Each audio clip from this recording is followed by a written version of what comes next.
Welcome to Assignment 1, Candidate Testing. I am going to walk you through the instructions for Assignment 1. It is important to pay close attention to the instructions because the autograder is looking for a specific structure that if it is not followed, the test will fail.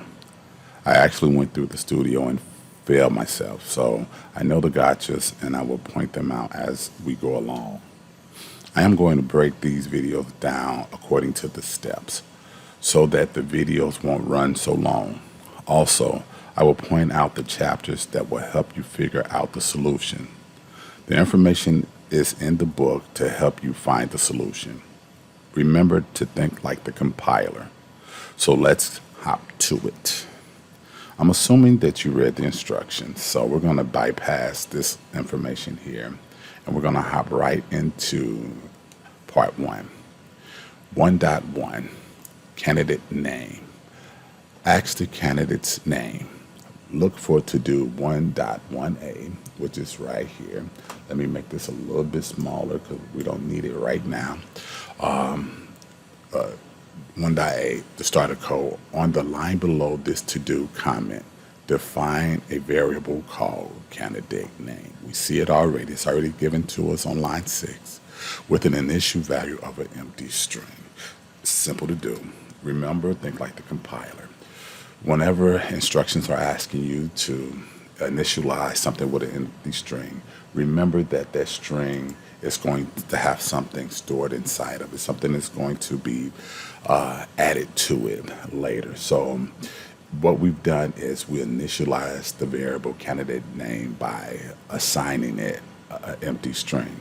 Now, to point out something here, these variables from line 6 down to line 13 are what we call global variables. It deals with scope. There's global variables and then there's local variables. We'll explain later on in later chapters. Just for now, understand these variables are global, meaning we have access to them outside of the functions that we're going to create. That's something that we'll, like I said, break down to you to better understand what's the best practice of actually doing this. So we're going to have these global variables that we're going to use. So we're going to follow the instructions. Look for to do 1.1b. And this is right here. And this is a function, line 16 through line 19. And it says inside the function asks for name. Write code asking the user to enter their name into the program and store the value as a candidate. There we go. Keyword right here, store. That means I want to assign something to the candidate, which is a variable, and a variable is a container. Like I said, it's very important that you remember and understand what the variables are and how we use them. They are the lifeblood of your programming language, or you're going to use them all the time. So I'm doing what the instructions is asking me to do. We have to follow the instructions here. And then it says, look to do 1.1c. Underneath it, write a message to the console greeting the user using the name they just provided. So what I want to do is I want to come down here to 1.1c, and then I am going to write some code that is going to be able to print to the console. Listen to the words I said, print to the console. So back to the top. So we've completed 1.1. And now let's drop down to 1.2, single question quiz. Ask users to answer a single quiz question. Look for to do 1.2a. Right here, this is to do, we got these global variables, and it says below the to-do comment, define variables called question, correct answer, and candidate answer. Here we go, 8, 9, and 10. No, it says question should be initialized to the following string. Let's copy this because we don't want any errors. We want it spelled exactly the way they are instructing you to spell it. And then I'm going to go to line 8 and I am going to put that string in.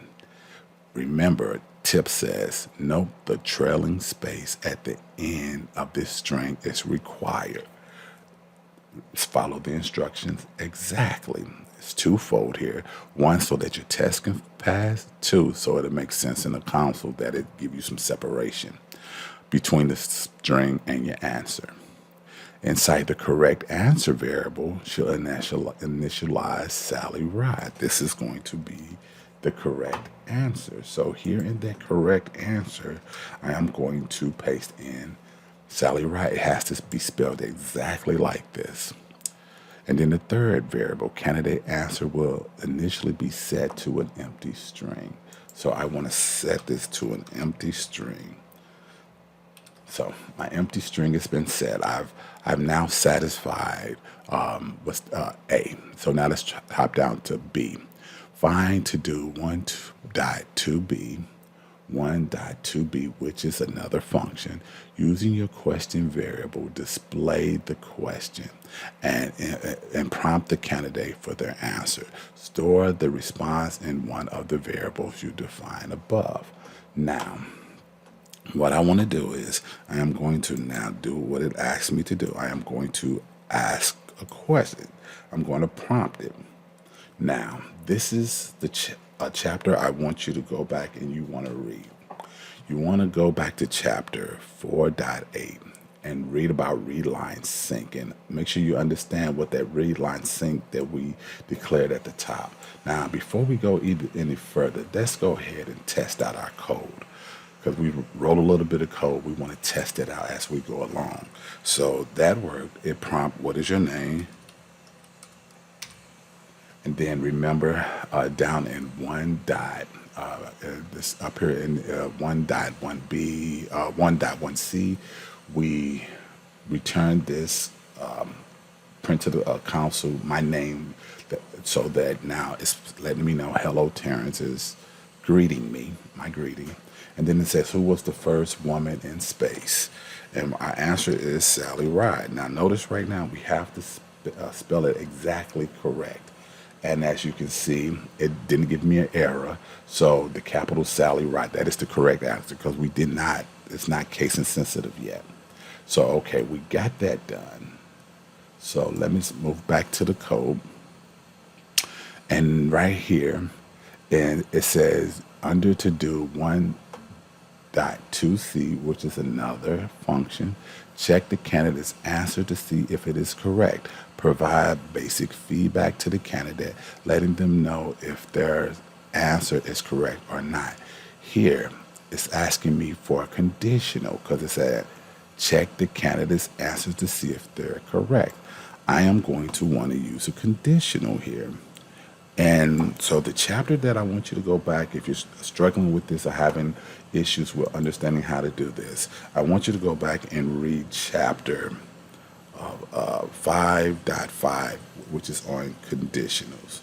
And so that is important to understand how this works, because the more you understand how this works, you're going to be able to work through these problems and come up with the solutions. So now I've just satisfied that part. Now let's check my work. I'm going to go now and ask for my name. It's prompting me for my name. Terrence has said, hello, Terrence. Everything is working so far. So now, give the answer. My answer is correct. So now I know that both my functions are working correctly, and everything that I've set up is working correctly.